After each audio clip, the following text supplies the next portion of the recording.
ಇನ್ನು ಹುಬ್ಳಿಯಲ್ಲಿ BJP ಕಾರ್ಯಕರ್ತೆಯನ್ನ ವ್ಯವಸ್ಥೆಗೊಳಿಸಿ arrest ಮಾಡಿದ ಪ್ರಕರಣಕ್ಕೆ ಸಂಬಂಧಪಟ್ಟಂತೆ ಕಾಂಗ್ರೆಸ್ ಕಾರ್ಪೊರೇಟರ್ ಸುವರ್ಣ ಕಲ್ಲಕುಂಟ್ಲ ವಿರುದ್ಧ ಕೂಡ ಎಫ್ಐಆರ್ ಆಗಿದೆ. ಈಗ ಕಾರ್ಪೊರೇಟರ್ ಸೇರಿ 9 ಮಂದಿ ವಿರುದ್ಧ ಎಫ್ಐಆರ್ ದಾಖಲಾಗಿದೆ.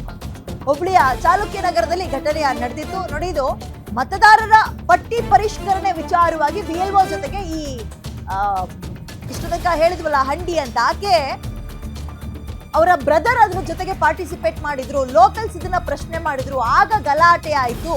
ಗಲಾಟೆ ವಿಕೋಪಕ್ಕೆ ಹೋಯ್ತು, ಕೈ ಮಿಲಾಯಿಸೋ ಹಂತಕ್ಕೆ ಹೋಯ್ತು. ಆಗ ಆಕೆಯ ವಿರುದ್ಧ ಸುಜಾತ ಆಕೆಯ ವಿರುದ್ಧ ಕಂಪ್ಲೇಂಟ್ ದಾಖಲಾಯಿತು. ಪೊಲೀಸರು ಬಂದು ಅರೆಸ್ಟ್ ಮಾಡಬೇಕಾದ್ರೆ ಇಷ್ಟೆಲ್ಲ ಹೈ ಡ್ರಾಮಾ ನಡೆದಿದೆ ಅನ್ನೋ ಅಪ್ಡೇಟ್ ಅಲ್ವಾ. ಈಗ ಹುಬ್ಳಿಯ ಚಾಲುಕ್ಯನಗರದಲ್ಲಿ ನಡೆದಿದ್ದ ಈ ಘಟನೆಗೆ ಸಂಬಂಧಪಟ್ಟಂತೆ ಈ ಮತದಾರರ ಪಟ್ಟಿ ಪರಿಷ್ಕರಣೆ ವಿಚಾರವಾಗಿ ಗಲಾಟೆ ಆಗಿದೆ. ಸುಜಾತ ಸಹೋದರ ಮರ್ಯಾದಾಸ್ ದೂರಿನ ಮೇಲೆ ಈಗ ಈ ಅಲ್ಲಿನ ಕಾರ್ಪೊರೇಟರ್, ಕಾಂಗ್ರೆಸ್ನ ಕಾರ್ಪೊರೇಟರ್ ಸುವರ್ಣ ಕಲ್ಲಕುಂಟ್ಲ ಅಂತ ಆಕೆ ವಿರುದ್ಧ ಕೂಡ ಕೇಸ್ ದಾಖಲಾಗಿದೆ.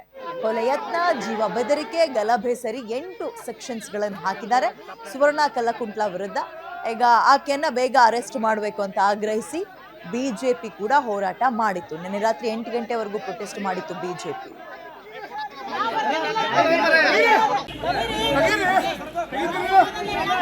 ನಿಮ್ಮೆಲ್ಲರ